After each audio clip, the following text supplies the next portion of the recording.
We've all seen old photographs of school classes, athletic teams, church groups, or people in the military.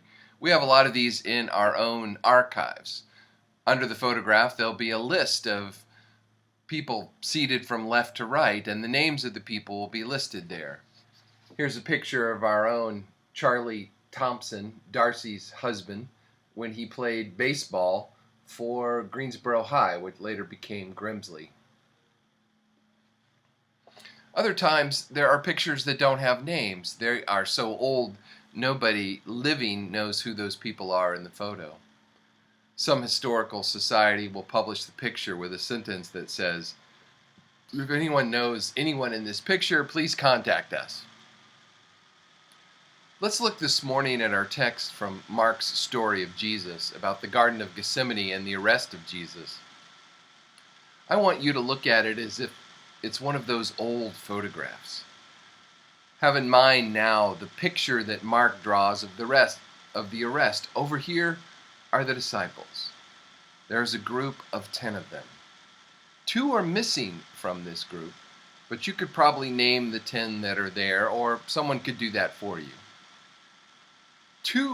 One of the 2 that are missing is Judas. He left after the supper. He did not accompany the disciples and the crowd to the garden. But he's there now, over to the other side of the picture in what Mark calls the crowd. They came with swords and clubs to arrest him. You can see Judas easily in the picture. Of course, in the center of the picture, there is Jesus. He is the most easily recognizable of all the characters in the picture. The man next to him holding a sword attacking one of the party that Judas brought to arrest is Peter. Well, we assume that's Peter. So that accounts for everyone except one. Clear over to the other side on the border, almost out of the picture, there is another man. Now, a lot of people have looked at this photograph and have never even noticed that man, but there he is. He is apparently naked, except for a sheet that is wrapped around his body. Do you see him over there? This is the way that Mark describes it. Which reminds me of an old Halloween joke. Did you hear the one about the naked ghost? No sheet. Back to the Bible. So a young man followed Jesus with nothing but a linen cloth around his body, and they seized him, but he left the linen cloth and ran away naked. Anybody know this Nekkid Guy? Well, there he is in the picture. People have been asking for over 2,000 years, who is this guy? Does anyone know who this man is? Let's look at the text more carefully and maybe we can discover who he is. Here's the scene. It's the Garden of Gethsemane. Jesus has gone with the disciples into the garden to pray by himself, which was his custom. This comes immediately after the Last Supper. We know that he went directly from the Last Supper to the Garden of Gethsemane. He is there with his disciples. He asks his disciples, "Will you watch while I pray?" That is to say, will you stand guard? They say yes, and immediately fall asleep. Then Judas, who betrayed him, comes with a crowd to arrest him. Peter draws a sword to defend his friend. In John's Gospel, he's identified as Peter. Mark just says one of them drew a sword. But we know it was Peter, got to be Peter. It's the sort of impetuous, dumb thing that Peter would do.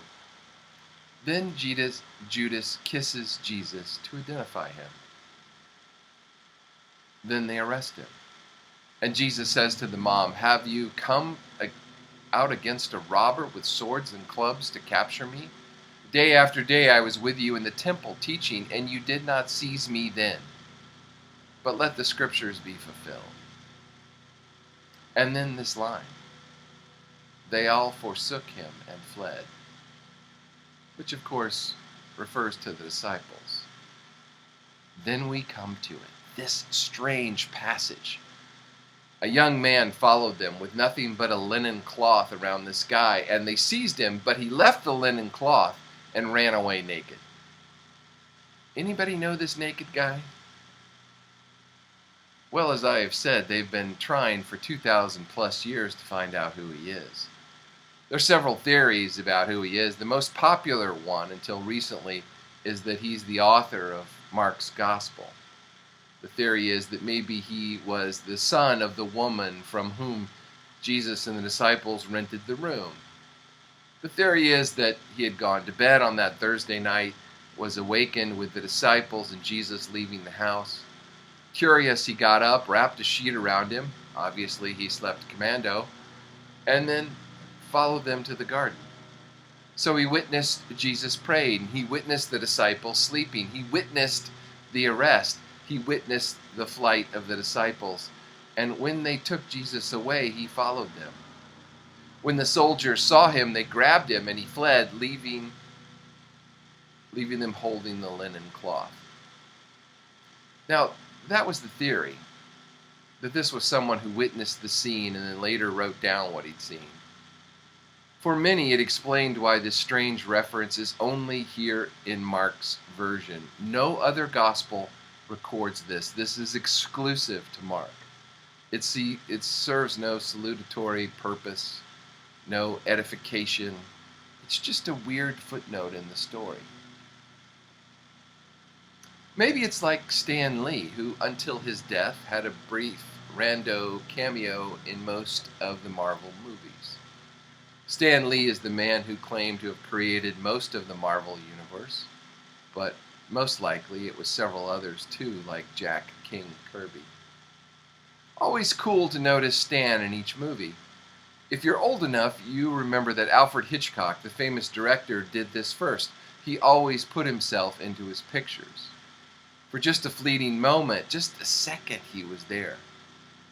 It's still always fun to watch an Alfred Hitchcock movie to see if you could see his famous profile for just a second as it appeared on the screen. It was a signature in all of his movies. Once he was just a picture in a newspaper that an actor was reading. I believe that was in the movie Lifeboat. So, people thought, maybe Mark's author was doing the same thing. Maybe he was putting himself in this picture just to let us know that he was there. He saw it all. He was caught and ran away in the buff to tell the story another day. So to the question, does anyone know this Nekkid Guy? Some have answered, well, I bet he's the author of the gospel. He just put himself in the picture so we would know that he was there. But others are not satisfied with that, like me. Careful readers are like Ms. Marple. They are suspicious of the obvious. They return to the scene to look at the evidence again and to look for more clues. They look outside the context. They study to see if they can learn something about the situation. An awful lot of biblical research, incidentally, is just that. It's literary detective work following clues. It's looking at the evidence, and lo and behold, they found something. Of course, it's just a theory, but it still intrigues me. They noticed that this scene has some close parallels to baptism, as it was practiced in the early church. In the early church, baptisms were frequently secret. They were not public affairs like they are today in a church into which anyone could come, because they had no churches in those days, nothing like this. They were held at night, usually moments before the dawn, outside in a secluded spot for security reasons, in a garden or an orchard or on the beach where there would be water for baptism. We also know that those being baptized removed their clothes. They went into the water nude. They were immersed, or they immersed themselves, and then they came out as if reborn, a new person. Then they put on a linen cloth around them as they came out of the water, like a newborn. And in Greek, the word for that linen cloth is Sidon. Now this is the most intriguing clue. The white cloth that the young man wears in the Garden of Gethsemane, Mark calls a Sidon. It's the same word used for the garment worn by those who have just been baptized, who are, in other words, new Christians, who are now members of the church. Does anybody know this naked dude? Here's another clue. He follows Jesus part of the way. At least he follows further than the disciples. You could say that for him. All the disciples forsook him and fled at the arrest. But this guy, at least, followed him out of the garden part way to the cross until he was recognized. Threatened with arrest himself, he too fled, like everyone else. Do you know him now? I think I do. He's not a formal disciple, we know that. They're all accounted for in this picture. He is a baptized Christian. That is to say, he is an ordinary Christian. Now we know who it is. It's you and me. Mark's author did not put himself into this picture. The author put you and me there. It's just like the gospel writer to do that. He doesn't want you to get away with saying, this is just an interesting record of an event that took place 2,000 years ago. And he doesn't want you to say either that this is just something well-meaning, but the bumbling disciples who, when the going gets tough, get going in the opposite direction. He won't let you get away with that. He puts you right there in the picture, in the Garden of Gethsemane, and he wants you to think about it. What would I have done if I had been there? You see, Mark isn't teasing us the way that Stan Lee and Alfred Hitchcock used to play with their audiences. Mark has tricked us in the way that Hamlet tricked the king to catch his conscience with the play within a play. The king in Hamlet thinks that he is watching a play about someone else, about someone long ago and far away, only to discover halfway through, this play is about me. The play is the thing wherein I'll catch the conscience of the king. Act 2, Scene 2, if you're hip to that kind of thing. If this were a photograph and beneath it were the names from left to right, you could point over here and say, look, there's Peter, James, John, Andrew, Philip, and the other disciples. Kneeling in the center, that's Jesus of Nazareth. Over here in the corner, running naked dude, name unknown. He followed Jesus part of the way, but then he ran away too. Does anyone know this man? Well, I'll tell you why I think Mark put that stranger over there, so that you and I will say, that's me. With Ben Kenobi, we'll say, of course I know him. He's me. The 1994 Forrest Gump did something similar. As you probably remember, the film depicts several decades in the life of Forrest Gump, played by Tom Hanks. A slow-witted but kindly man from Alabama who witnesses and unwittingly influences several defining historical events in 20th century America. Forrest is cinematically inserted into famous images and moments. Mark is doing something similar by placing us, his readers, in the scene.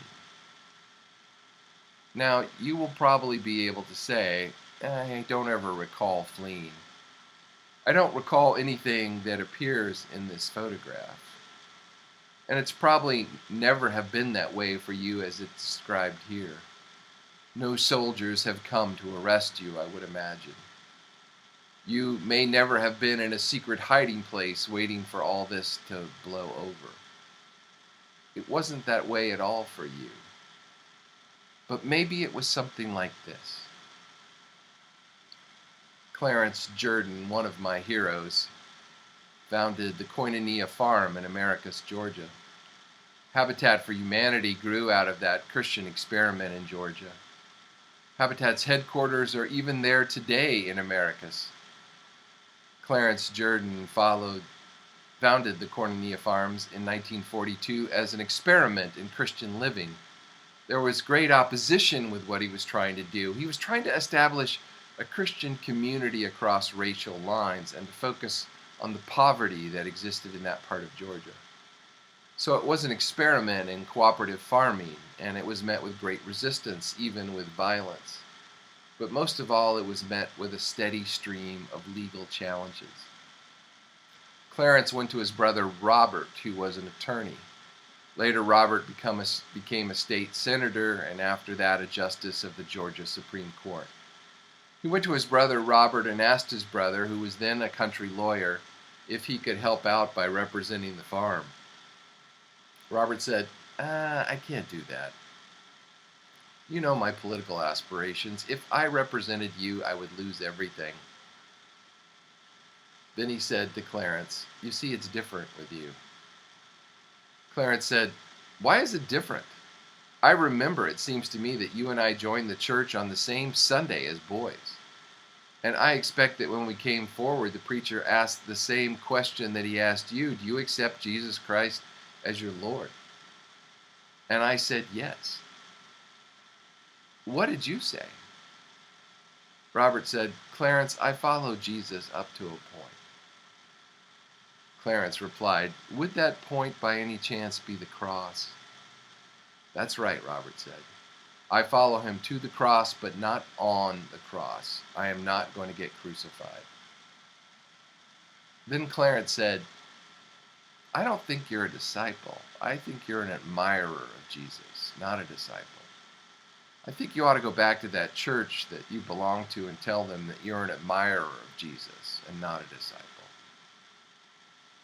How would you like to have a brother like Clarence Jordan putting it to you all the time? Well, Mark is doing the same thing, more gently, more subtly, but it's the same thing. He's saying it wasn't just the disciples who forsook him and ran. There was a young man there dressed in baptismal garb, which means that he had been asked at his baptism, just as we have been asked, do you accept Jesus as your Lord? If you were a Baptist, he would have also been asked, and will you pledge your allegiance to Christ's kingdom? You see, that's what he left behind when he fled, not just a linen cloth. He left behind his baptismal vow. So does anybody know this naked guy? I don't want you to walk away this morning feeling like the crazy pastor has focused on a trivial, obscure footnote, especially during these apocalyptic events. The West burns with no water. Haiti is rubble again with over 2,000 dead. Several southern states are determined to kill as many residents as they can as they avoid, like the plague, masks and vaccines. We've all spent some part of the week tugging on the sleeve of the Almighty for Afghanistan. I did call 2 resettlement groups and told them we'd gladly take a refugee family should one come to the triad. Rather, this is the absolute key consideration right now. Will we follow Jesus when the cost will be so high? These are no doubt terrible times. So it's even more crucial that Jesus needs disciples and not admirers, as this weird story highlights. All week long, my heart felt like it stepped on a Lego. I bet yours did too.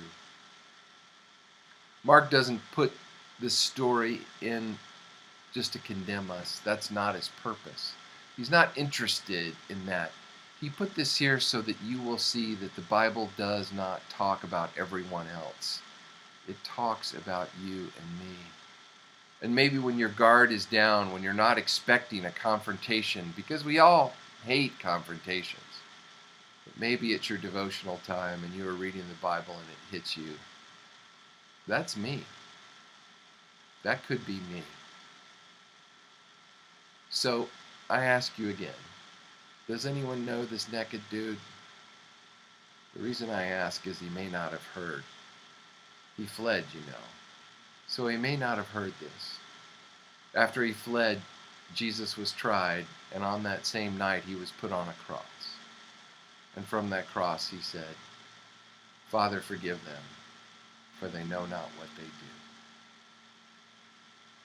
Amen.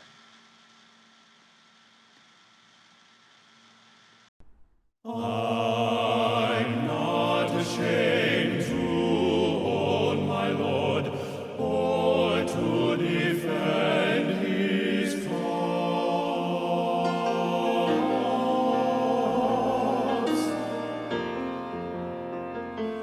Maintain the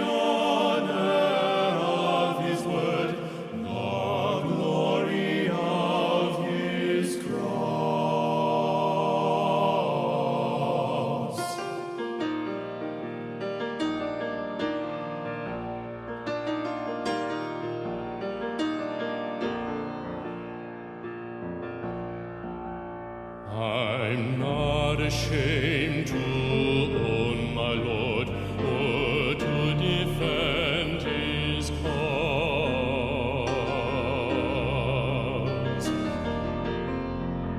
Maintain the honor of his word, the glory of his cross.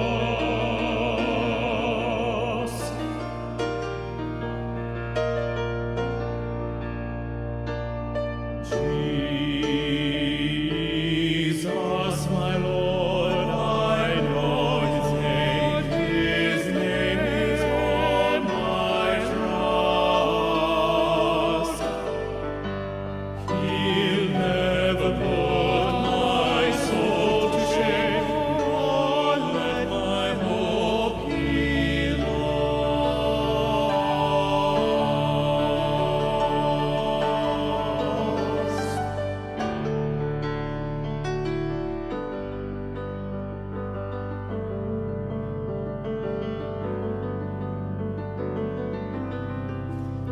I know that safe with him remains, protected by his power. His power, what I've committed to his hands until my final hour.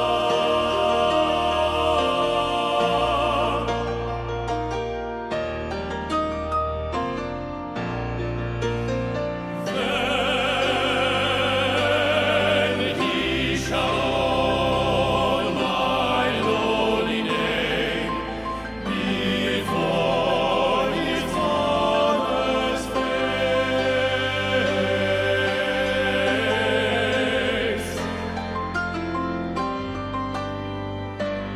And in the new Jerusalem, appoint my soul a place. I'm not ashamed to own my Lord, not ashamed to own my Lord, Jesus, my Lord.